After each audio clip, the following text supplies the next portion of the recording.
That's it. Like having the right attitude is everything.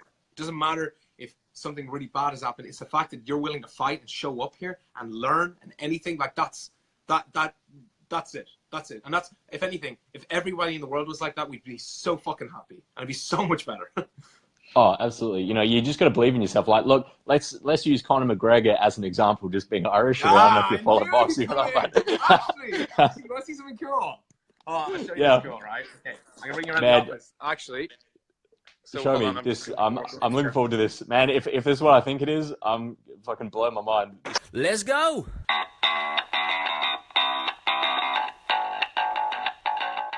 There's been a lot of hype, a lot of questions asked. A lot of people will be jumping on the replay. Hey, Seth. Hey, man.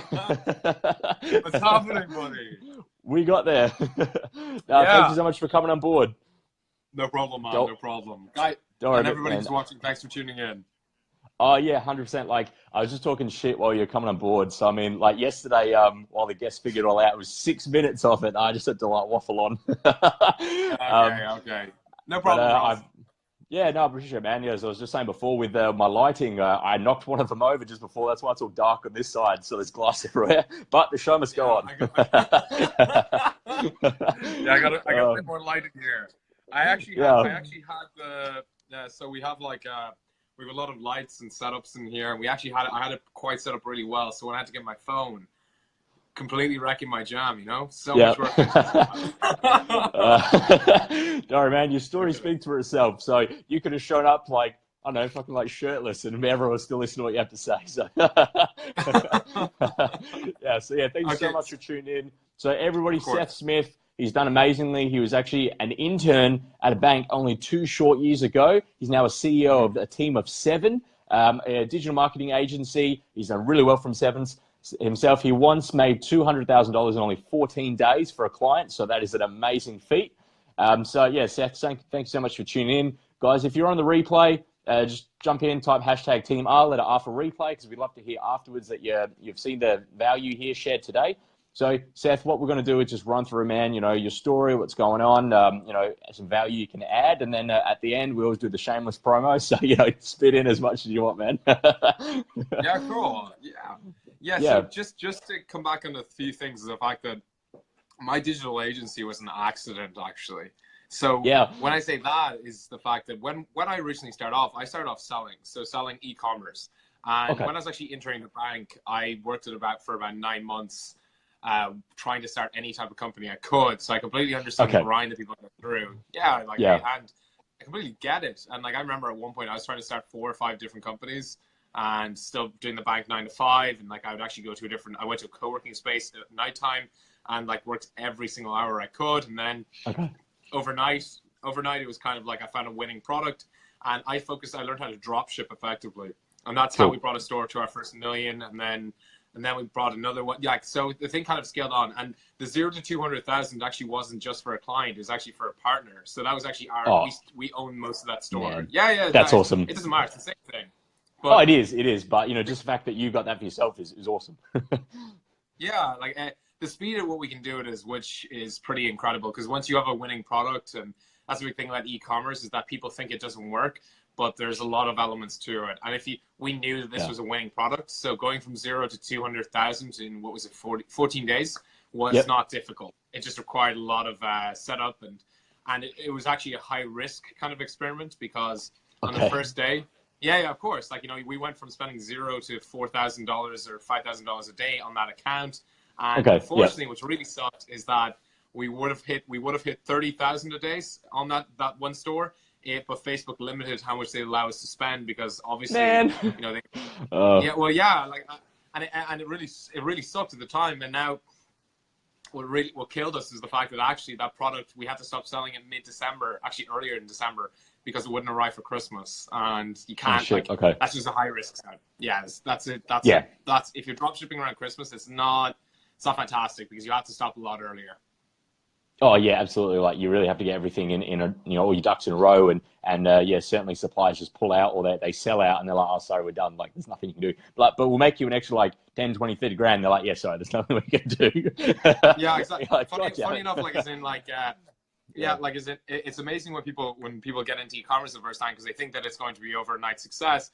But the big thing is what I try to get across to people is not the fact that if you can sell product, if you can sell physical product, you need to learn how to sell everything else in the world. Because, you know, the big thing that I think that everyone needs to attain as a skill, if they're looking for that skill, is the ability to sell online. Because now what we've kind of branched into is that we sell physical products, then we tried more different physical products. Like we went from selling men's accessories into men's technology kind of stuff. And then we moved into selling some toys with a partnership with a different company.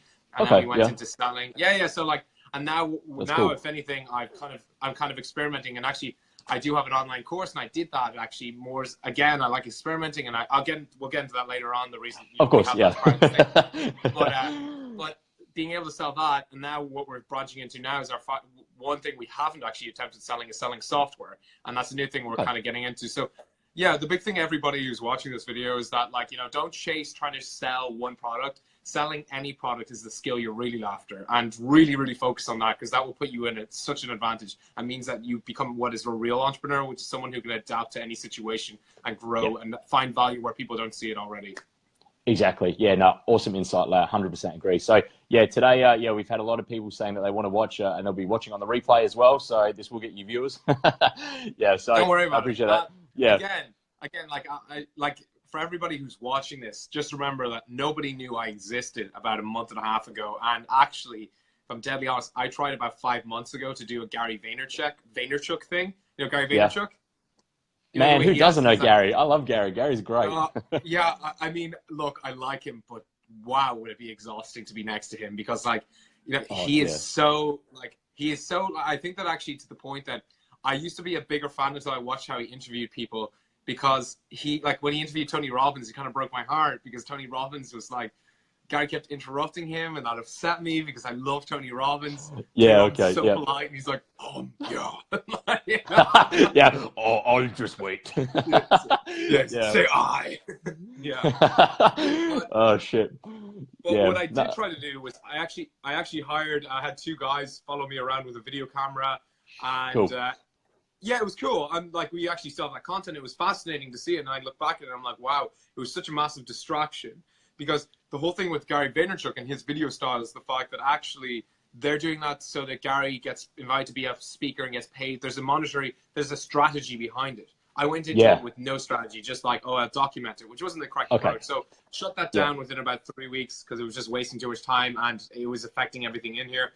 And now I've moved on to just focusing on real educational kind of stuff and showing people parts, the real stuff, the real value, actually. Not showing them some bullshit thing of walking around and fucking buying supercars like that. I don't like. Maybe some people think that's cool and like that's fine, but it's more the actually real information stuff to potentially help them.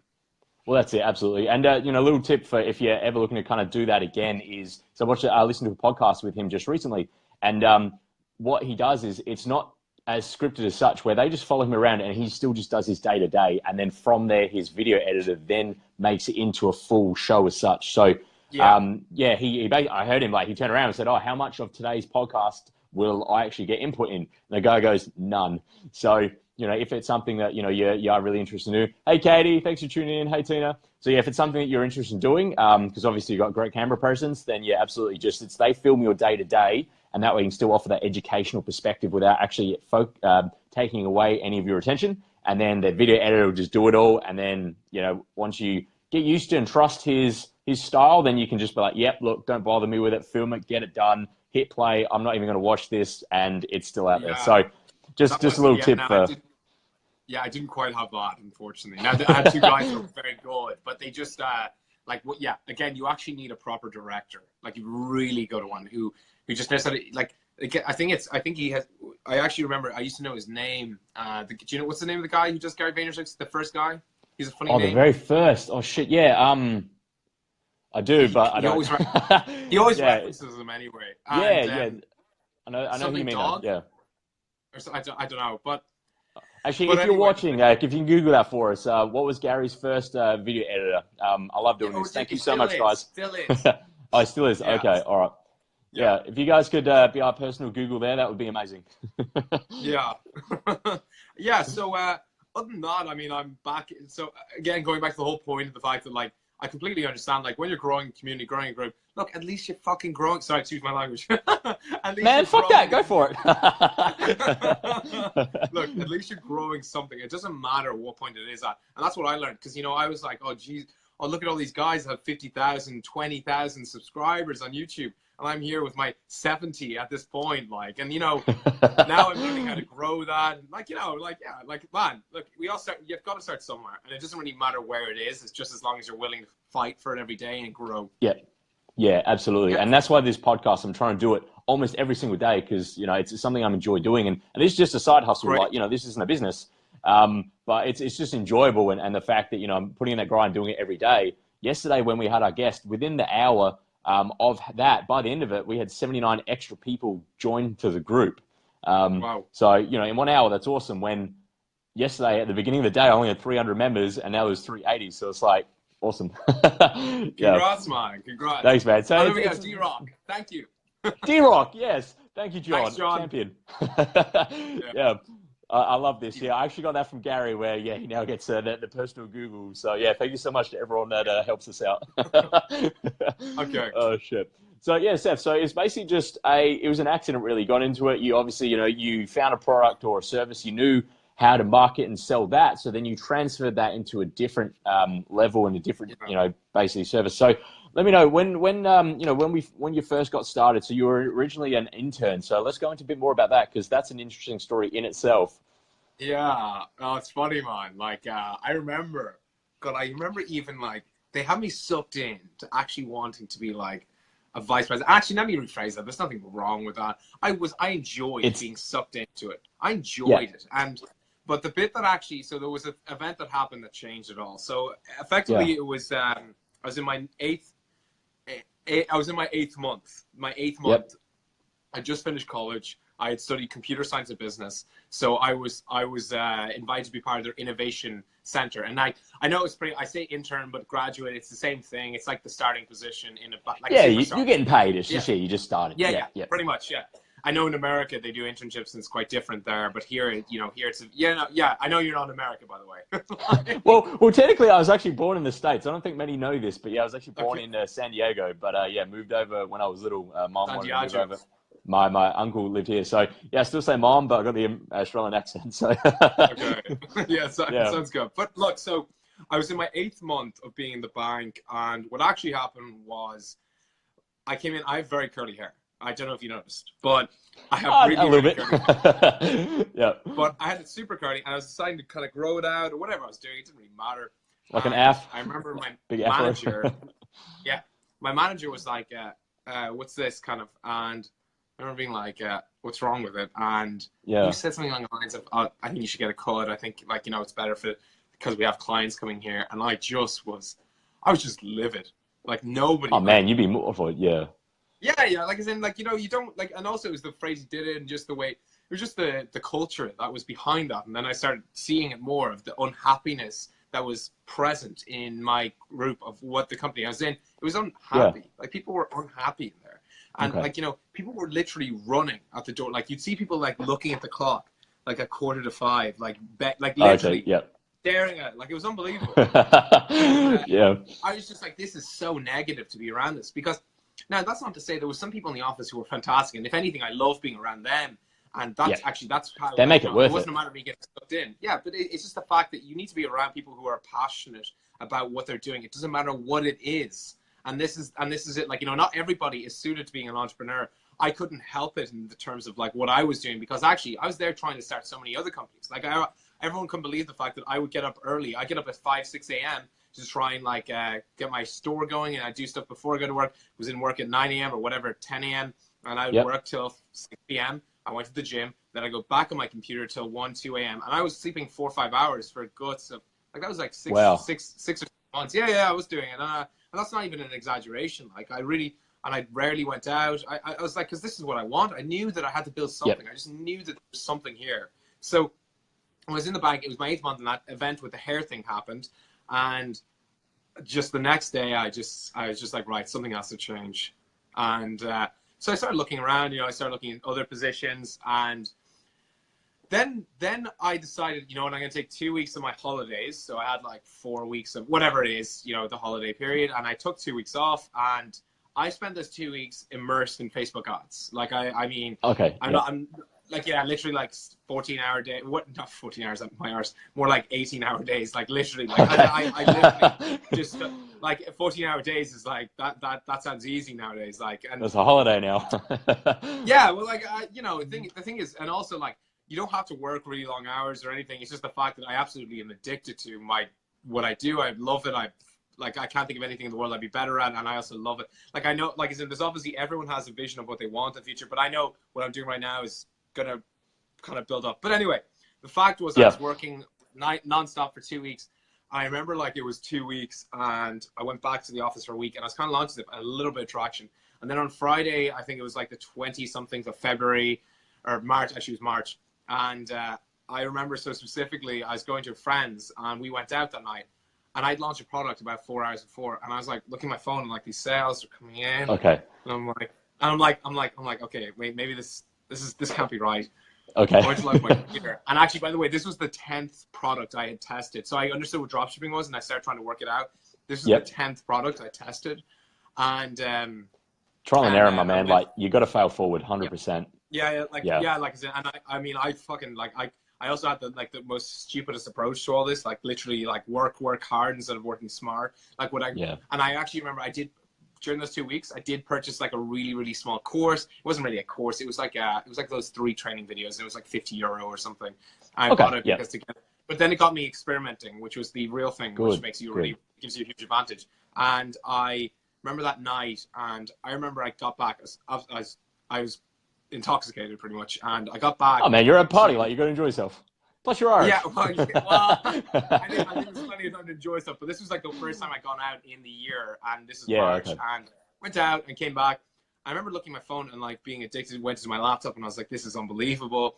I went to sleep, and like when I got up that morning, I'd made more money throughout the night than I had made in the whole month of work going in every day. That's great, man. That's such a great story. And like actually it was 2 days, so it was actually on the Monday I went in and handed in my resignation. Yep. Yeah. No, definitely. That's good. It was so funny. They were like, oh, you know, you took too many holiday days. And I was like, well, fucking go for it.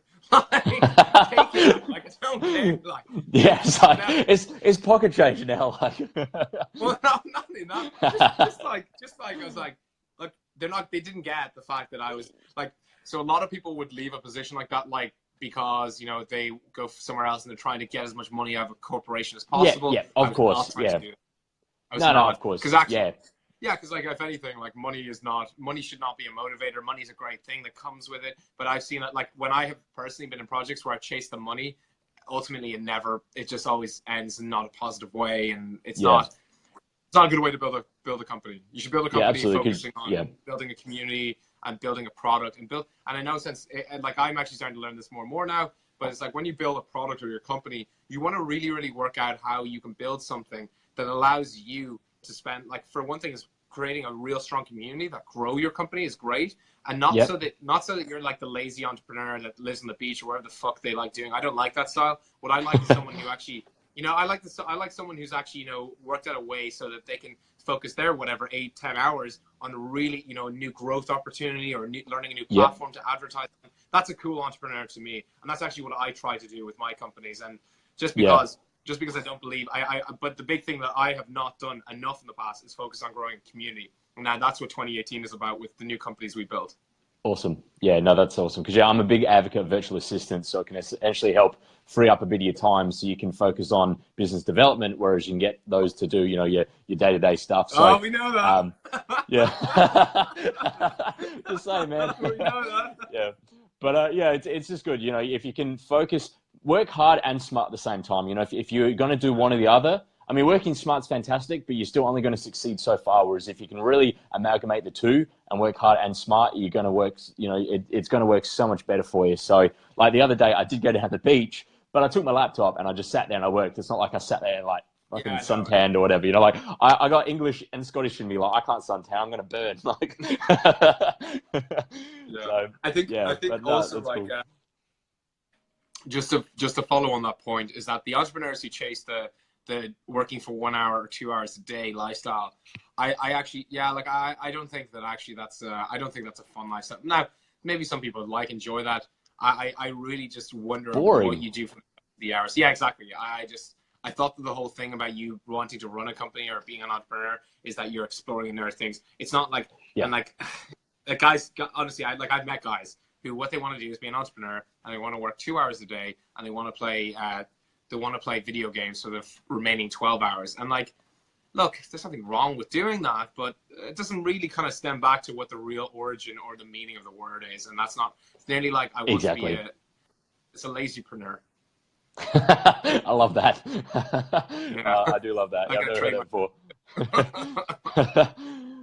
So everybody, if you're tuning in, if you have any questions for Seth as we go along, please type them in the comments because we would love to answer them if we can. So jump in. Also, if you're in the replay, just type in #TeamRs and letter R for replay because we'd love to be able to later on, if you have any questions, Seth can jump on and help answer those for you. So thanks so much for tuning in. So Seth, let's get into a bit about, so with your company, so you've got 7 employees now. How did you go about with hiring your very first? When did you know it was the right time?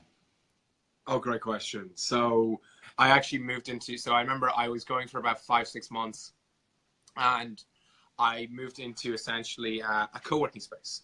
And my company was at that point doing like 1,000, 2,000 a day. And the gross profit was 50%, massive. Like, and that's great. That's incredible. That's great. 1,000 days is fantastic. No, it really is. That's awesome. Yeah, 100%. And like, that was fantastic. But I was doing a huge amount of the work. So like, it was like, when you kind of worked it out, like, it wasn't actually 1,000 a day. It was more like 500 a day because I was working so many hours. So the hours per, that you work it out per hour is. And that's a big thing. And that's actually the one biggest thing I'm learning actually, and still learning, because I actually don't think anyone will ever be perfect at that. I've never met anyone who's amazing at it. Like, I'm sure there's people who are great at it, but being amazing is like every minute. Like probably Elon Musk is quite like that, I think. He wakes up and he's already created a new company in his sleep. And a country. Probably, man, he's gonna colonize Mars soon. So I mean, shit, like. So I hired my first person when I was 6 months in. The first person I hired was Christy. She's still with me, actually. Best person I've ever hired. And I was really fortunate how I selected.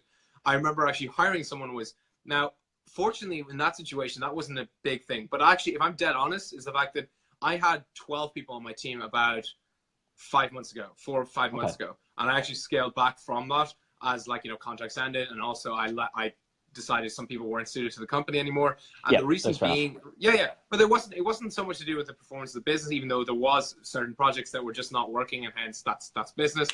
But I definitely have spent too much time managing people this year instead of focusing on growing my company. So 100%. So that's why actually I know that you're going to get into the whole VA and outsourcing thing, and I completely agree with it. Actually, we're starting to outsource more and more every day now, because a lot of stuff, it could be outsourced, but if anything, I was kind of lazy about it, meaning I was willing to hire extra people. But when it came into it, it's like you have an extra person in your office, and sometimes that's good for, promoting lifting the energy a bit. But unless they're absolutely vital to sitting next to you in this moment right now, you really question that. And also, as a business, do you really want to focus on, hiring people in and, training them and them being there all the time and them having a problem, if it's absolutely necessary, I get it. And if you really, and the thing is, every entrepreneur, when they start off, they really, really get, into the whole idea of their, they like the business to be a certain amount of people, and it's an ego thing. And I get it is an ego thing. Yeah. It is an ego thing. 100% is. But this, but that's why all these tech companies will hire 1,000 people and then fire everyone when they don't, reach their target. And a lot of that's actually starting entrepreneurs and things like that. But if you really, really want to be a smart company, you should stay lean. And I don't say it because I don't like the idea of giving jobs. I love hiring people. I love that. But remember that you create a community, absolutely. And I love that.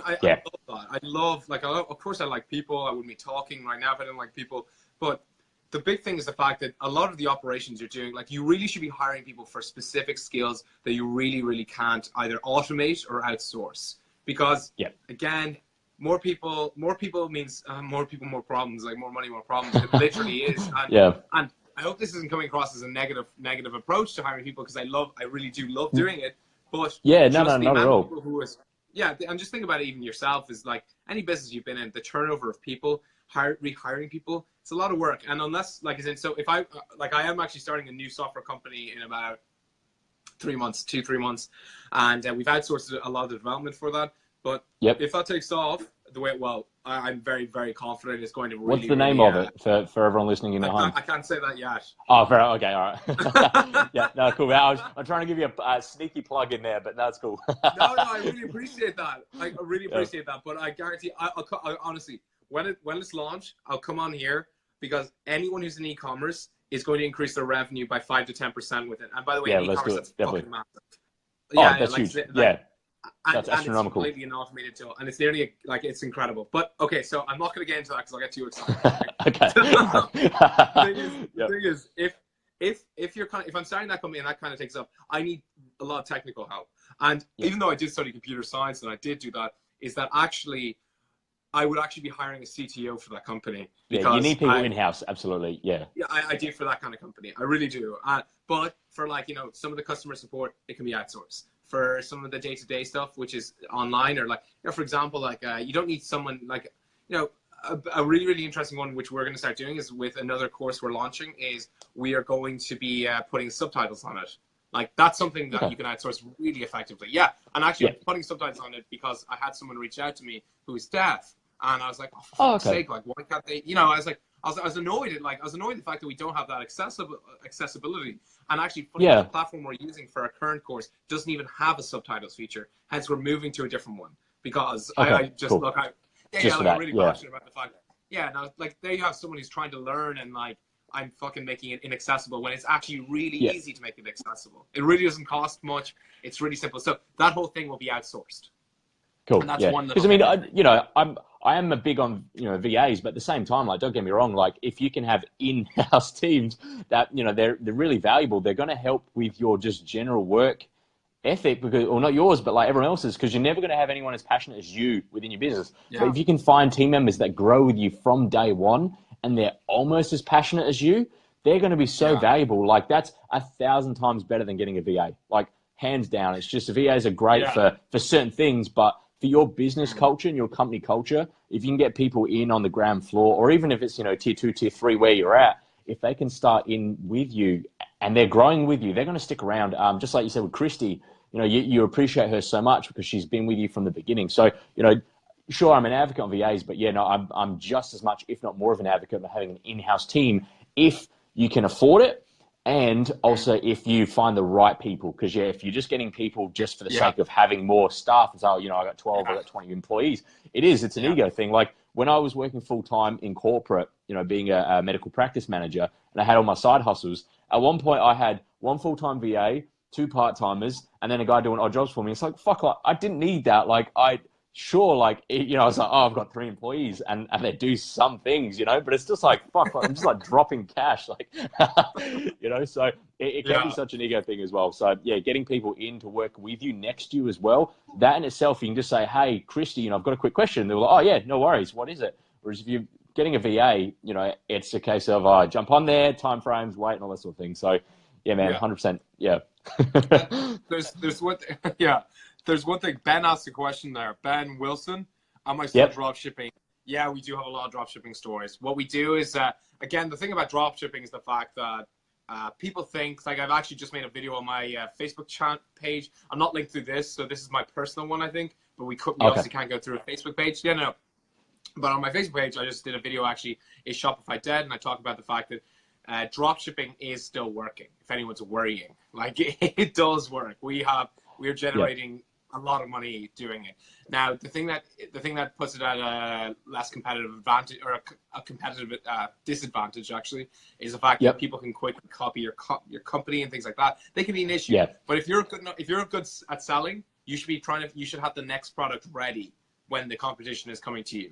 And actually, so drop shipping. By the way, so the answer to Ben's question is we are drop shipping. Now, drop shipping probably makes up about 60% of our company. Okay. Yeah, awesome. No, that's great. And it's good you're diversifying as well, because if you have all your eggs in one basket, as you said, if the competition comes along, especially with drop shipping where it's an arbitrage and you don't own the rights to anything, then if someone comes along and they, have a bigger budget or they're doing what you're doing or whatever, you're just like, fuck. Yeah, we had some major things with that last year. Like, actually, I remember last year. What am I talking about? Sorry, this year. Sorry, 2017. We're 2017. We had massive issues around this. It's almost over. We got a week to go. So yeah, right. we had massive issues actually around. And the thing is, when you start doing really well, is that people will see you, and that's why actually, that's why it's a real big risk being someone who's kind of, when you go out there, because if people find out what you're doing or what you're selling, they're going to try copy you.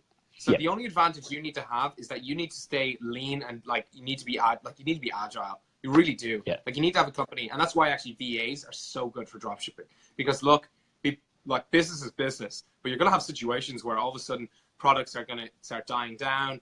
Or Facebook changes its algorithm. Instagram, it fails for a day, and you lose thousands. And all of a sudden, what you're going to use to pay them is now an issue. And you don't want and if you have someone in house, forget it. You're going to lose massive amounts of money, and you're also kind of, it's actually a really horrible situation. Now, I'm very fortunate that that hasn't happened to me, because I've tried to manage my whole operation very, very carefully. Big fear of mine, and everything I've done is self-funded, by the way. Everything I've built is completely through me. Never taken on investment, never taken on anything. But big thing is I letting people go and things is a horrible experience, horrible. Yeah. So, and that's not saying, look, I'm not saying, here, fuck that VA, they can piss off. Just more the fact that they're a lot more flexible. They understand that there's another job for them tomorrow. They really know that, and they get. The turnover rate is crazy. They're always going to find new work. Yeah, and it's not such an issue when you're dealing with a person in person. It's not as nice an experience, because if anything, they don't know how to. They're actually not an agile. They're not agile, but a VA is agile. That's actually why. Yeah. Well, VA is a business owner. They're an entrepreneur in themselves. Whereas, if someone's working for a company, it's because they want that stability and they don't necessarily know how to then find more work. So it can be quite a hard conversation, especially being in I haven't run a company as such, at your scale, but definitely working in levels where I'm with staff, having to have that sit down. It's quite an uncomfortable situation, because you want to have the best for them, even though they might be shit and they're not really getting you where you want to be. You still want to have their best interests at heart and at least help them as much as you can. Yeah. And by the way, actually, sorry, when you have people on your team who are underperforming, I'm going to be honest with you, man, I actually think that's the easiest time, because you know what? If someone doesn't want to be a part of your journey and doesn't have that same passion, or not even, absolutely, they don't have that passion. But one thing is, just remember is that if you don't get rid of someone who's hurting, who's giving a negative connotation, it's not you being unfair or to them. It's actually you being unfair to the rest of the team who care. Yeah, absolutely. Yeah, 100%. Like I said, so actually getting rid of someone because they're not a good member of your team is a lot easier, because if anything, everyone on the team will be really grateful for you for trying to improve the team. It just sucks, because that's what the tribe leader has to do effectively. It really is. And CEO is a tribe leader, right? Yeah, definitely. I can't believe I just called myself a tribe leader. People are going to be like, oh, this lunatic. Oh, man. Okay. It's cool. It's just a bit of fun.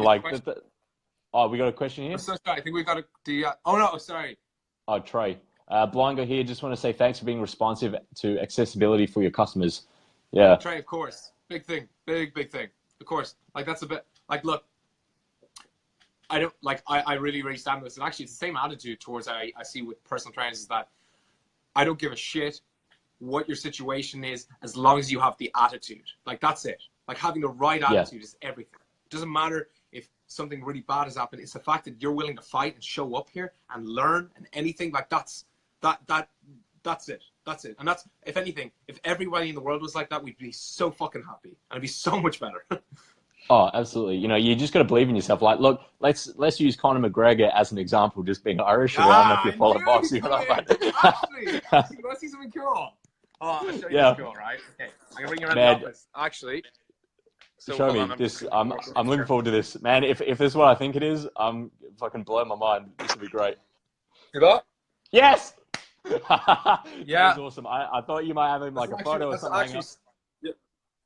Yeah, well, actually, we have photos of him in here. There's another photo of him, actually. Yeah, you can tell this is best culture ever. That's awesome. Yeah, actually, yeah, and we've got some signed. I actually have a Mike Tyson and Floyd Mayweather glove, which I don't have here. Actually, they're in my apartment because actually we didn't have a place for them at the time. But we also have a few other signed things. Yeah, culture, right? Culture, that's cool, man. Yeah, that's awesome. Yeah. So are they signed like Floyd's signed glove as well? And Tyson's? Man. Yeah. Awesome. No, they're really, really cool. Actually, I actually was over in Vegas, and I didn't actually go to the fight. I just usual watch it when Floyd fought Conor, and I had both their gloves, which was cool. Man, I'll tell you what. Like for the fact that Conor just had zero boxing experience from a such a high level, he did fantastic. Like. I always root for the underdog. I put money on Conor even though I knew he was going to lose. I put a little bit on. Like I knew, it was inevitable. I was like, I'll put a little bit down anyway. Like, I'll make it more fun. I'll be really rooting for him. But he actually did phenomenally. Like for the fact that he had no real professional fights, because he had some fights to be able to, get the license there, but they were like shitty. I think like over like New Mexico or something. He actually did really, really well to get as far as he did. So props to that. But I mean, really, it was just all about that.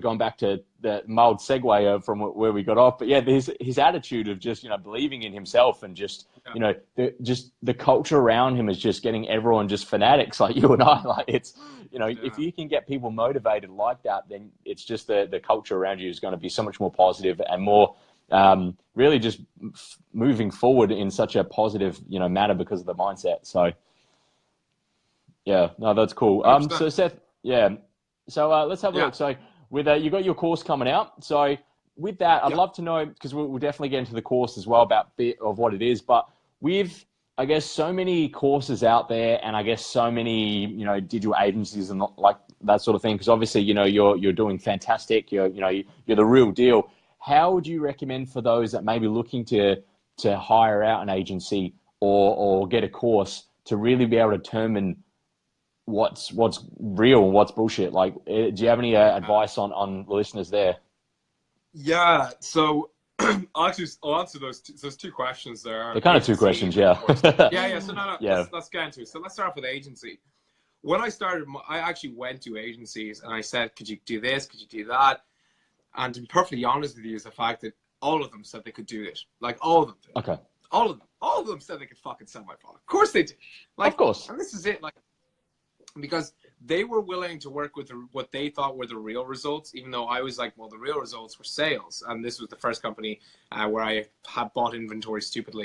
And I was like, oh, okay, and it was managed successfully still. It was managed successfully still, but it's more the fact that like they were like, oh yeah, we can definitely get you exposure. We can increase your social media following, all this bullshit, to be honest. Because at the end of the day, the thing they weren't really like able to commit to is actually generating money. And like, I think that actually an agency that's willing to kind of firstly do a test period, like, so if they're not really kind of willing to do what I call a test period, which we kind of do, then again, we actually nowadays we're kind of getting to the point where we have a good idea, like as in we go in and what we'll sometimes do is we'll do a success fee, and that's pretty much like the most amazing deal for any business. A success fee is the most amazing, and to be honest, we do that with, and that's through a different kind of part of the business.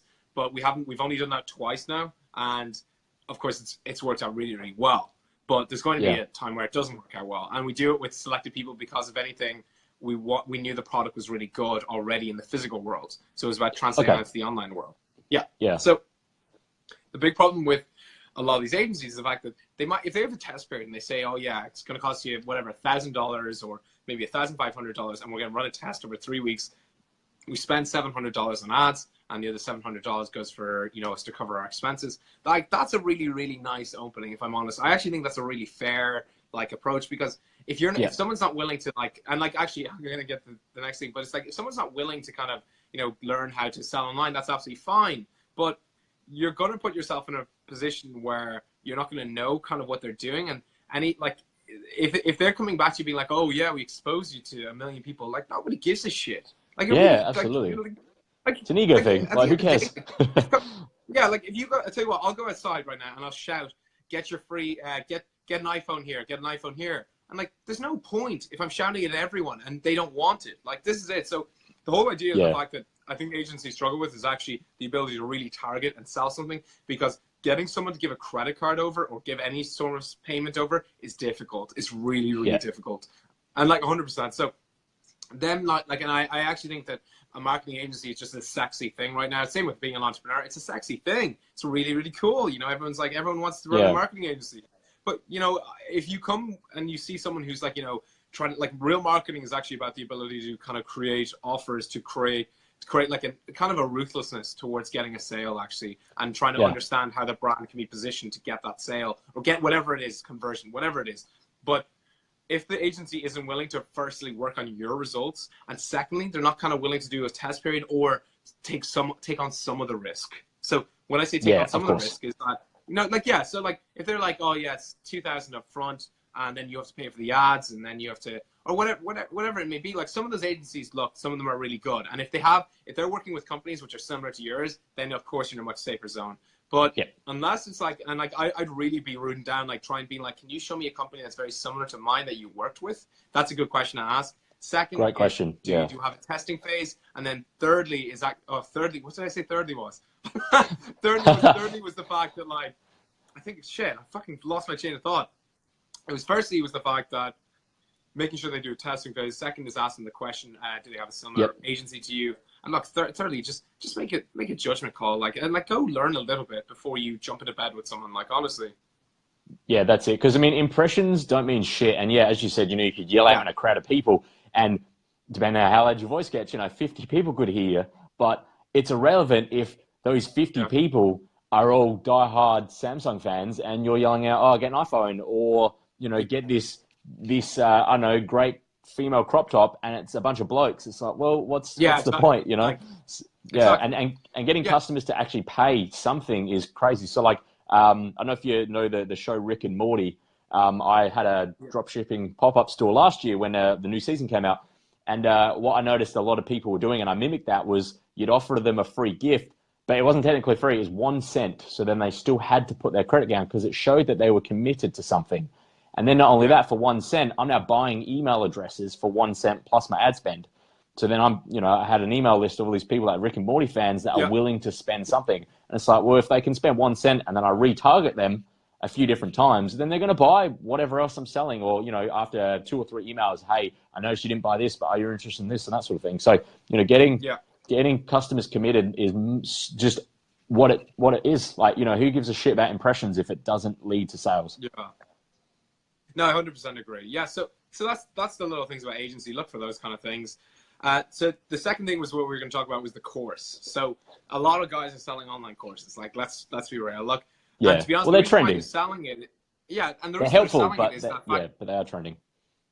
Yeah. So the thing is, they're selling it because, if anything, the margin is really, really good on selling a lot of courses if you're doing it properly. And you know, if you think about it, actually, it's a much easier entity to manage than running an online store in some situations. There's some situations, not all, in some. But the big thing that really, really bothered me, and actually this is why I started doing courses, was just the fact that, like, there was just so many bullshitters. I had guys actually contact, like, I had one guy contact me about, like, buying an old store I had, kind of like, it was kind of running a bit, but it had done like over $1 million in revenue.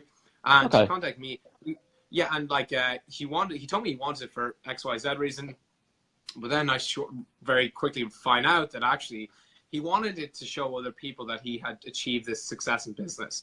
So and I actually it was a real big eye opener when I saw it happen, and like I couldn't believe it, because I couldn't believe that this was their strategy to essentially find a way, pay to lie to customers. And it wasn't like pay to reach a bigger audience or something. It was literally like pay to lie to them. And that really, really upset me, because I was just like, I just thought it was just really, I just thought it was really fucked up. And it's like a snake in the grass kind of thing to do. Yeah, like, it really is. And like, then I looked at his course and I was like, Jesus Christ, this stuff is so fucking outdated. Like, he even said to me on like the call we did, was that he's like, oh, I tried launching a product the other day. So he actually doesn't run any dropshipping, and he's teaching a course on dropshipping. Yeah, okay, fuck. And that's bad. The thing is, if someone has stopped dropshipping and they're running a course right now, but they have generated real money doing it. Look, the techniques don't change, and the understanding of how to sell something is a real power thing. And if they can teach that effectively, that's brilliant. And all the other entities that come with setting up a store, launching ads, no, they are of real value. That's not an issue. Definitely. But someone who actually can't do it and has never done it, I don't think deserves the right to go out and teach other people how to do it. And to charge them a huge amount of money to do that too. Because when they get to real situations where they've got real problems, they don't know how to deal with them. They don't. Like there's no drop to, like, honestly, I say this not out of like complete pride or bragging in any way, but there isn't an e-commerce situation that you can throw at me that I don't have an answer to, just because I have gone through every fucking worst one you can think of. Like I've had trial and error. Every fraud situation. Yeah, like, you know, we've lost, I'm actually gonna make a video about that because, you know, for example, we had a fraud situation where I lost $60,000 or $70,000 in the space of a month because of a fraud issue, and I knew how to deal with it. And like, look, those things happen, and what happened was we installed a piece of software that got rid of the IP address, so there was no fraud filter. And I guess, look, I was completely responsible for that. Fortunately, we contacted them, and like it was a massive thing, and like, you know, that taught me to get real fraud insurance and things like that. But those kind of situations are like unheard of. And if I asked him that, he wouldn't have a fucking clue, to be honest. And I actually kind of went on, and I was like, so I saw him doing it, and I was like, this is ridiculous. So I just actually was like, I'm going to build a course about this. And that's why I went into getting mine. But how you can really spot people who are kind of, it's difficult actually, if I'm honest. It's really difficult to find. It is. And I wish I could tell you, oh, you can find it like that.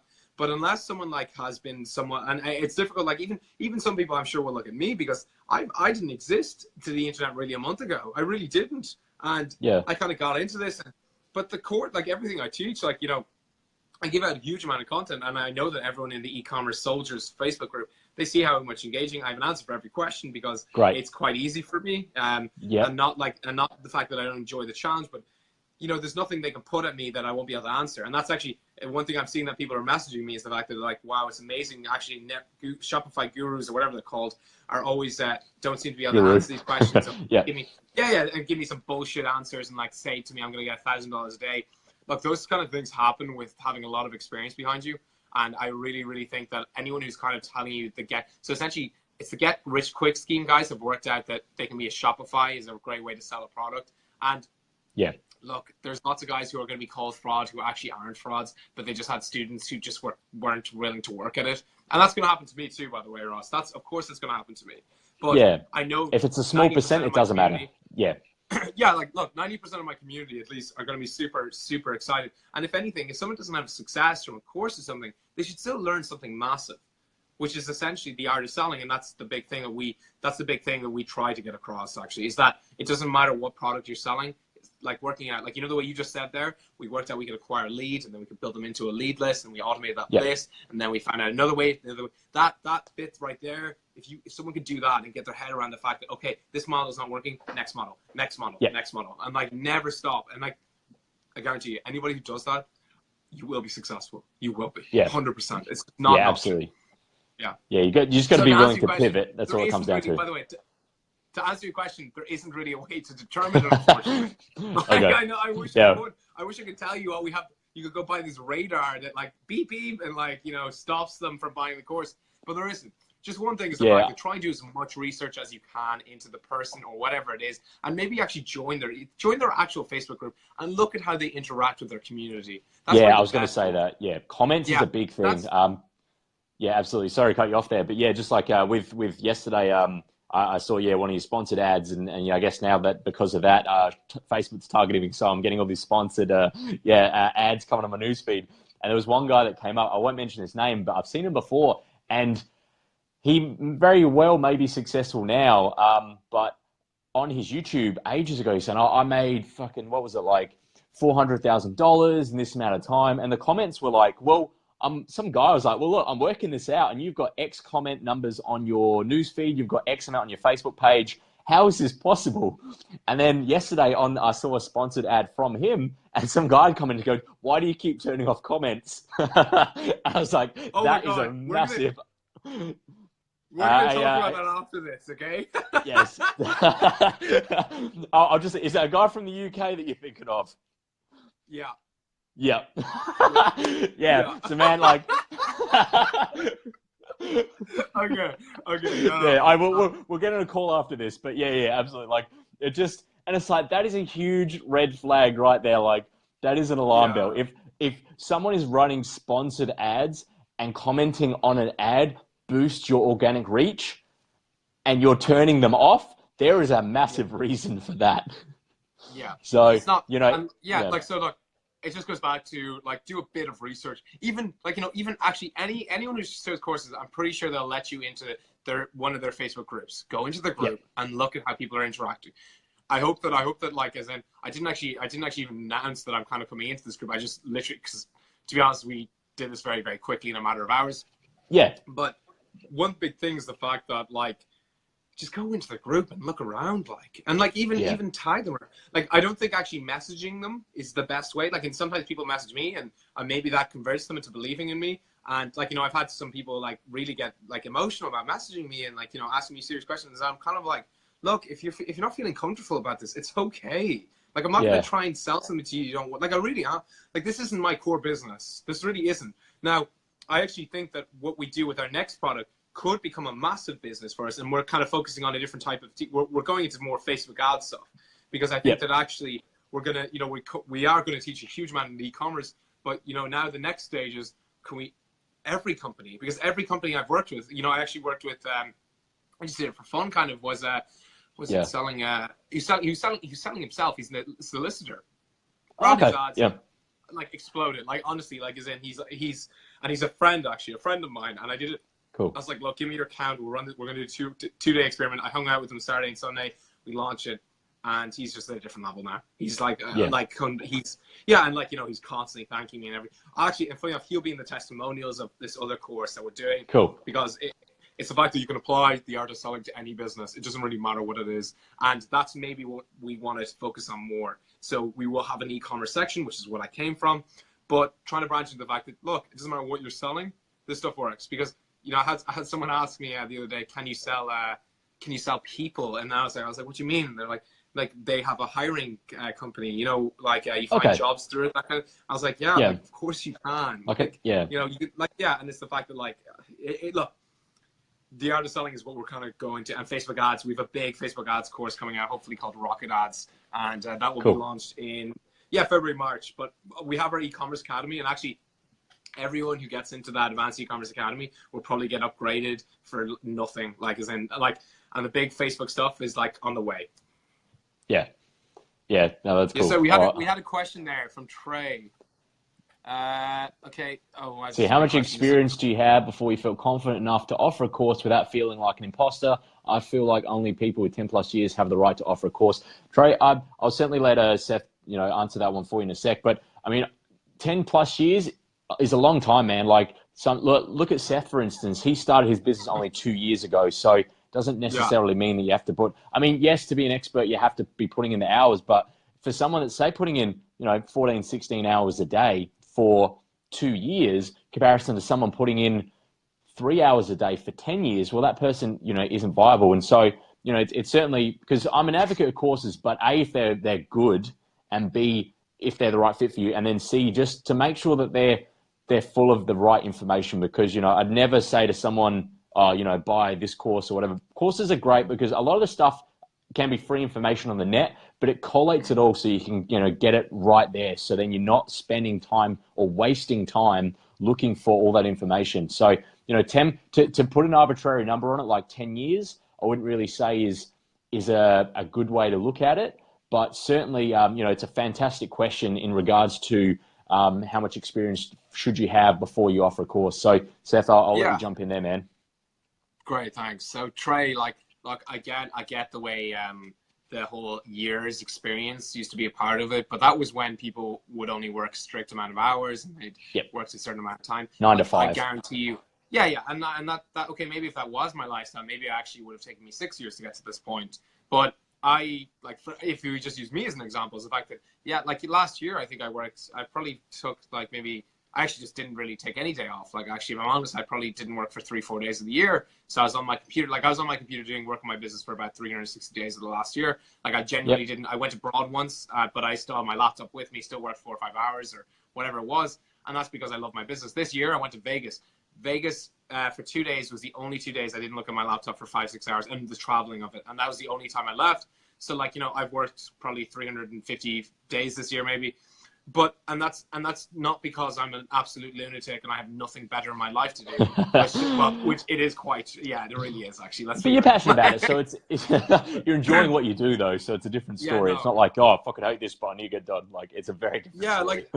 And so the whole thing is, it's not actually a matter of 10 years. It's actually like real consistent achievements. Like, actually, if you take my online stores, is that we've had stores from 0 to 1 million in 5 months. We just broke that record by going 0 to 450,000 in 1 month, actually. Wow. That was actually the 0 to 200,000 in 14 days. So continue doing 20, 22,000, but we couldn't, Facebook wouldn't allow us to spend more. And have they fixed that now? And it got fixed and we couldn't deliver for Christmas. Is that the one you mean? Okay, gotcha. And this wasn't drop shipping. Well, actually, most of that one was, most of it, but it was the fact that we wanted to stop drop shipping, and this is what we're saying. We wanted to stop drop shipping for the Christmas period for the 2 weeks, and I was like, let's get it over there. But just logistics were not organized properly. Yeah. Okay. Yeah. Look, Trey, good question though. I like that question. Yeah. Maybe I should say I have 10 real years of experience. Yeah, exactly. And actually, it's really interesting. Just to follow on that is the fact that a lot of people, like the whole mentor thing. By the way, about 20 to 30% of my information I have learned by my mentors. How to manage people. I have an e-commerce mentor. He's like, every situation, I talked about fraud there. He told me what to do with it. He told me how to manage that. Yeah, like, beautiful. The thing is, all the information, I would be like a sponge about getting advice around that, and I actually act on it. Because if anything, I get really, really annoyed when people ask for like real advice and they're really stuck in what they want to do, but they're not listening to what you're saying. It's very different between listening and not acting on something, and listening and or just not listening. Like, massive difference. So I try to always listen, not necessarily act on it, but with them I always listen. So the amount of information I got over the really short period was humongous compared to most people, and that was because I was very fortunate to have 2 fantastic mentors. Yeah, no, that's awesome. Yeah, mentor is a big thing, absolutely. So yeah, if you can get a mentor, if you can afford one, then absolutely get one. It's so good to be able to refer to someone. Have some being. Well, look, I'm saying for those that are starting out, for those in the group that are starting out, if it's even just I don't know, $1,000 or whatever cheap mentors are. But basically, it was funny. I was actually on a call with someone a little while ago. Yeah, man. Like some are. Why? What's yours? Really? Yeah, like a lot more. Or... Mine are very successful guys. They're super. They do it because they enjoy it. Well, look, to be honest, a lot of the ones that do less, like I had a phone call with someone not that long ago, and I said to him, look, if you want to help out, like just to literally help him out, because I said, well, I've been thinking about helping just others. And I said, look, for a few $100, we can get on a few calls for the month, just so you got someone to be accountable to. And even that, it wasn't affordable for him and it wasn't the right fit, but it's like no biggie. But a lot of those that are actually offering it at like, say, $1,000 or whatever, what we've come back to from before is that they haven't done shit. They don't have businesses. They've just, they've had a mentor, and then it just happened to be that they're like, all right, well, I don't know how to sell myself as a mentor. And it's like, well, that's fucked. Like, and I think that from me trying to help that guy out for such a small amount of money, he took that as if I was either just beginning or, I didn't know what I was doing. And it was literally just because the guy didn't actually have his own business yet. So I knew that he didn't have any money, and I was just trying to help him out with a few phone calls. So like, no, sometimes, like you said yesterday about value perception, because everyone at home, what I usually do with a podcast is I'll jump on a call the day before or, just before, literally just for a few minutes, just to make sure that I pronounce the name right. I mean, Seth Smith, that's not happening like easy as, but I always do that. And Seth gave me some awesome advice yesterday, which I didn't mean to cut you off with that. Because we were talking about how I'm selling a course for $97, and he's like, well, look, value perception, sometimes if you're going to have it as a certain price point, people are going to perceive it differently to how you want it to be reacted to as such. So, it's a case of sometimes if you're offering something super cheap, even if to you it is an absolute steal because you're literally just trying to help someone, they may view that as you're a hack or you don't know what you're doing or something like that. So, that's a big thing. So sometimes charging more is, important. And with, big mentors, they are getting 5, 10, 15 grand. That's standard for big mentors. But for those coming in at that price point, let's say $1,000, some are fantastic. So not to dismiss, an entire industry, but just be wary because there are some that have literally just started. It's like, well, if you're a mentor, what's your background? What's your story? What advice or case studies can you show me about, you being in business prior to this phone call that we're on? Yeah. No, so that's a big thing. Just, I guess I'm very fortunate in the sense that both my mentors, like, they know that actually when we go into our next, like, one of them is actually going to be partnering with me.